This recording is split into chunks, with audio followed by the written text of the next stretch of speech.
বহু বছর আগে মোহনপুর নামক এক গ্রাম ছিল, যেখানে বাস করতেন বিপুল মিয়া।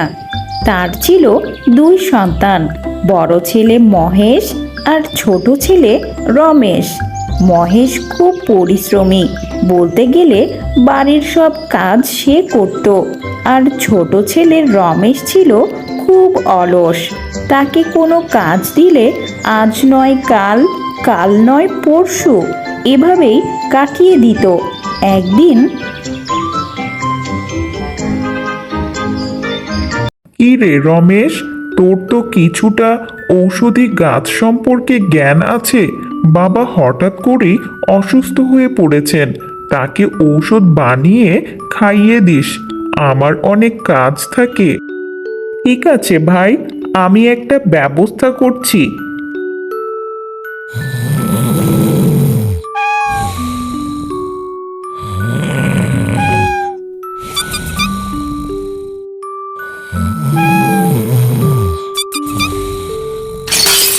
কে কে আহ এই ইঁদুর আর বিড়ালের মারামারি শেষ হয় না।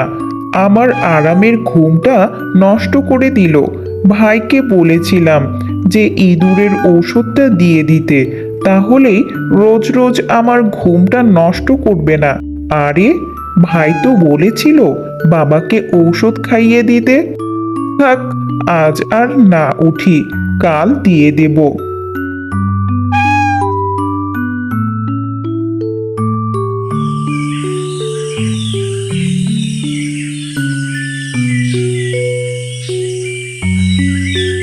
বাবা, উঠো দেখি, আর কত ঘুমোবে? ঔষধ খেতে হবে যে। তুমিও তো দেখছি আমার মতো অলস হয়ে গেছো, পড়ে পড়ে ঘুমাচ্ছ। আরে, বাবা যে উঠছেই না। ভাই, ও ভাই।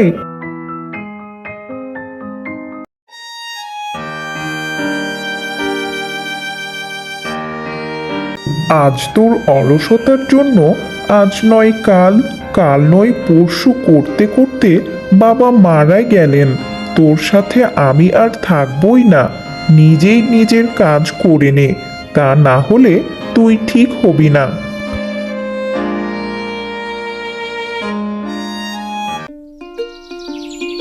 ইনি হলেন মাস্টার মশাই, বলতে গেলে মহেশ ও রমেশের গুরু। বেশ কয়েক বছর আগেই তিনি অবসর নিয়েছেন। এখন দোকান করে তার সংসার চলে।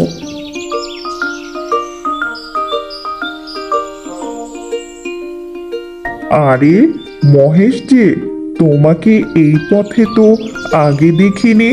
কোথায় যাওয়া হচ্ছে?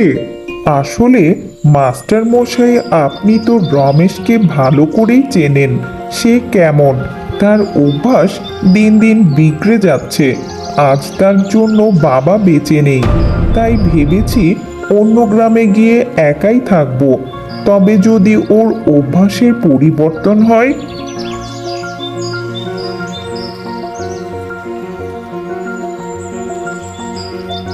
না, আমার দুই শীর্ষই বিপদে।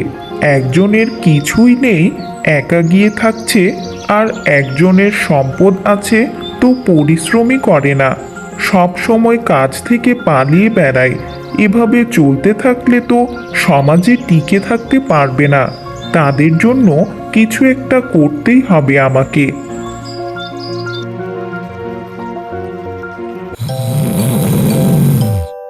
রমেশ, রমেশ, ঘরে আছো?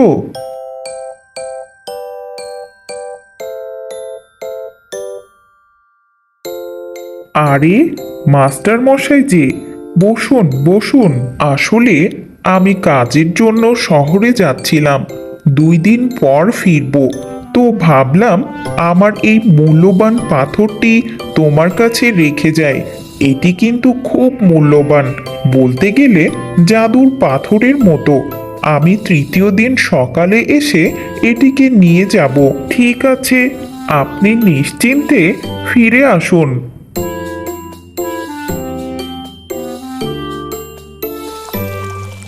শুনেছি মূল্যবান জাদুর পাথর নাকি ধাতব পাত্রের কাছে নিয়ে গেলেই সেটি স্বর্ণের পাত্রে পরিণত হয়। আমিও তাই করব। এরপর আমি রাতারাতি ধনী হয়ে যাব। বিশাল বড় প্রাসাদ বানাবো, অনেক চাকর বাকর থাকবে। তারপর আমি শুধু হুকুম করব আর তারা আমাকে তুলে তুলে খাওয়াবে। পানির গ্লাসটা পর্যন্ত আমাকে তুলতে হবে না। ও, আমার ভেবেই কি আনন্দ লাগছে।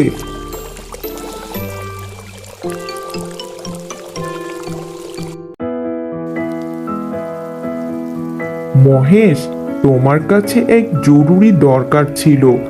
কিছুদিনের জন্য শহরে যাচ্ছি। এই মূল্যবান জাদুর পাথরটি যদি 2 দিনের জন্য সাবধানে রাখতে, তৃতীয় দিন আমি নিজে এসে নিয়ে যাব। কোনো চিন্তা করবেন না, আমি সাবধানে রেখে দেব।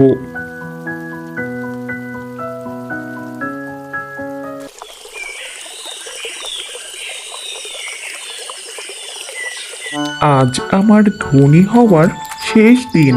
খাবারটা খেয়ে দোকানে যেতে হবে।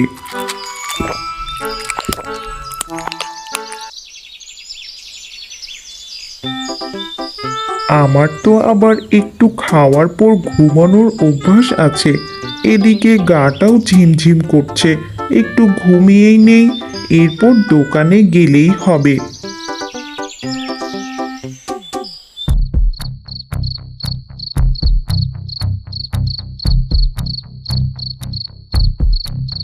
আরে, ঘুমোতে ঘুমোতে কখন সূর্যটা ডুবে গেছে বুঝতেই পারিনি। জলদি যেতে হবে আমাকে, না হলে দোকান বন্ধ হয়ে যাবে।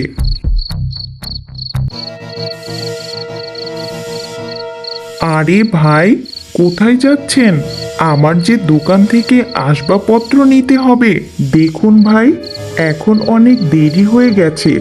এমন সময় আর দোকান খোলা যাবে না। আপনি বরং অন্য দিন আসুন। রমেশ অনেক আকুতি মিনতি করলো দোকান খোলার জন্য, কিন্তু কোনো লাভ হলো না। অন্য দোকানগুলো অনেক দূরে, যেতে যেতে সেগুলো বন্ধই হয়ে যেত। আমার আর ধনী হওয়া হলো না। আজ আমার নিজের ভুলের জন্যই এমন হলো। যদি আলসেমি না করে সময় মতো সময়ের কাজ সময়ে করতাম, তাহলে কিছুই হারাতাম না।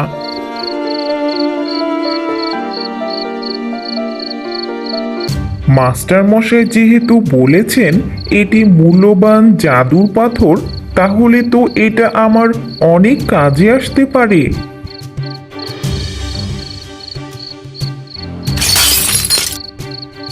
আরে, এটা ভেঙে গেল, তবুও আগের মতোই আছে। তাহলে তো এটাকে ভেঙে ব্যবহার করলেও এটা শেষ হবে না। এটা দেখতে অনেকটা চমৎকার ও আকর্ষণীয়। এটি দিয়ে অলংকার বানানো যাবে, ফলে অনেক অর্থ উপার্জনও করতে পারবো। দেরি না করে আজই কাজে লেগে পড়তে হবে। এভাবেই সে সারাটা রাত জেগে জেগে অনেক পরিশ্রম করলো আর অনেক অলংকারও বানিয়ে ফেললো। অবশেষে তার বানানো সেই অলংকারগুলো বাজারে নিয়ে গিয়ে উচ্চ মূল্যে বিক্রি করলো আর অনেক অর্থ সম্পদের মালিক হয়ে গেল। কি ব্যাপার মহেশ, তোমার কাছে এত বড় বাড়ি, এত অর্থ সম্পদ কি করে আসলো? মাস্টার মশাই, আপনার দেওয়া সেই জাদুর পাথর থেকে, সেটির বিশেষ শক্তিকে কাজে লাগিয়ে কঠোর পরিশ্রম করে আজ এত অর্থ সম্পদের মালিক হতে পেরেছি। জীবনে চলার পথে কোনো না কোনো সময় কোনো সুযোগ আমাদের সামনে উপস্থিত হয়েই যায়, কিন্তু নিজেদের অলসতার কারণে সেই সুযোগ হারিয়ে ফেলে ভাগ্যকে দোষ দেওয়া উচিত নয়। ধনী বা মহান হতে গেলে বসে বসে চিন্তা করে হওয়া যায় না, হওয়া যায় কঠোর পরিশ্রমের মাধ্যমে, যা তুমি করে দেখিয়েছো। এভাবেই মহেশ গরিব থেকে ধনী হয়ে যায়, আর রমেশ নিজের অলসতার জন্য বসে বসে খেয়ে বাবার রাখা সম্পদের মালিক ধনী থেকে গরিবে পরিণত হয়। আর একেই বলে পরিশ্রমী সকল সফলতার চাবিকাঠি। ভিডিওটি ভালো লাগলে সাবস্ক্রাইব করে সাথেই থাকুন।